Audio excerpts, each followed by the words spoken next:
ইবলিস কাদেরকে বিপথগামী করতে পারবে না? এ, মুমিন বান্দাদের।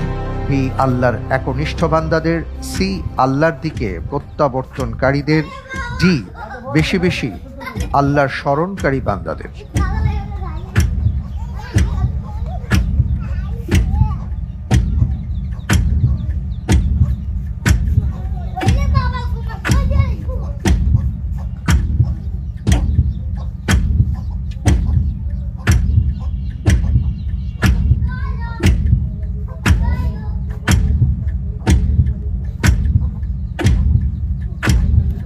আলহামদুলিল্লাহ, আমি উত্তর হিসেবে বেছে নিচ্ছি অপশন ডি, বেশি বেশি আল্লাহর স্মরণকারী বান্দাদের।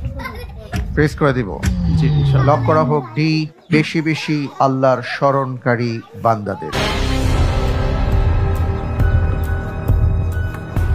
আপনি অপশন ডি কে পছন্দ করেছেন কোন কোরআনে কারিমের কোন আয়াতের উপর ভিত্তি করে? এটা আমার মনে হয়েছে, আল্লাহু আলাম। আচ্ছা, তবে এটা কনফিউজ। আপনি যে উত্তরটি দিয়েছেন আপনার উত্তরটি সঠিক হয়নি। সূরা সদের মধ্যে এবং আরো নানা জায়গায় একটি ঘটনা উল্লেখ করা হয়েছে, যেখানে ইবলিস যখন সেজদা করল না আদম আলাইহিস সালাতু ওয়াস সালামকে, এরপরে সে আল্লাহ সুবহানাহু ওয়া তাআলার সাথে কিছু বিষয় চ্যালেঞ্জ করেছিল।